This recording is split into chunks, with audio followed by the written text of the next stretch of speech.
They say the first real test of marriage comes quietly, not with shouting or slamming doors, but with silence that lingers too long.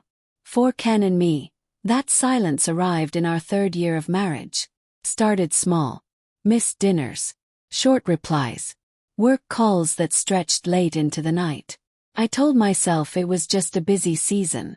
But deep down I could feel a quiet distance growing between us, like a curtain slowly falling. One night, after yet another evening alone at the dinner table, I texted him, "Are we okay?"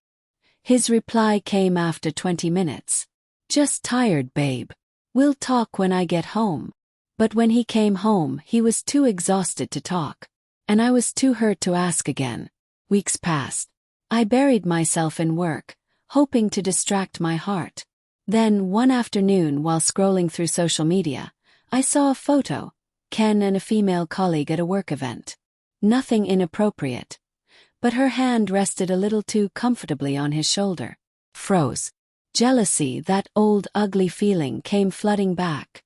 But more than jealousy, it was fear. Fear of history repeating itself. That night, when Ken came home, I didn't greet him with my usual hug. He noticed. "Something's wrong," he said quietly. I hesitated, then blurted, "Who is she, Ken?" He looked confused. "Who?" "The woman from your office.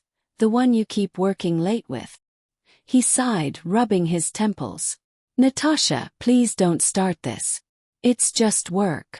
I bit my lip. It's never just work when the same excuses keep coming. For the first time since we married, we argued, really argued.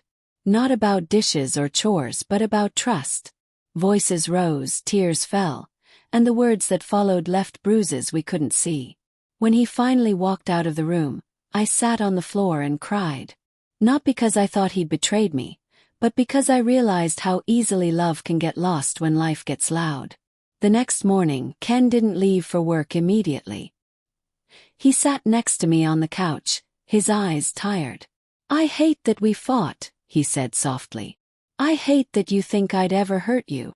I stared at the floor. "Then why does it feel like I'm losing you?" He took a deep breath. "Because we've been living beside each other, not with each other. I got lost trying to be the provider, and I forgot how to be your partner." I looked at him, really looked at him, and saw not distance but exhaustion. We were both trying so hard to be everything that we forgot to be us. That weekend, Ken suggested we take a short break. No work, no phones, just the two of us. We drove to a quiet cabin by the hills, the same kind of place he'd proposed years before. At first it was awkward, the silence heavy. But then, as the sun set, something shifted. He pulled me close and said, "I don't want to win arguments. I want to win us back." And in that moment I realized. Love doesn't fail because of storms. It fails when you stop fighting to stay in the same boat. We talked through the night, about fear, expectations, and how love changes with time. We promised to make space for each other again. Not with grand gestures, but with small, everyday care. A text, a dinner, a prayer together. By morning, it felt like the fog had lifted.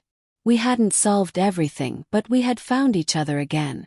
When we drove back home, Ken reached for my hand and said, "Let's never let pride speak louder than love again." I nodded, smiling through quiet tears. Because love, I had learned, isn't proven in the easy days.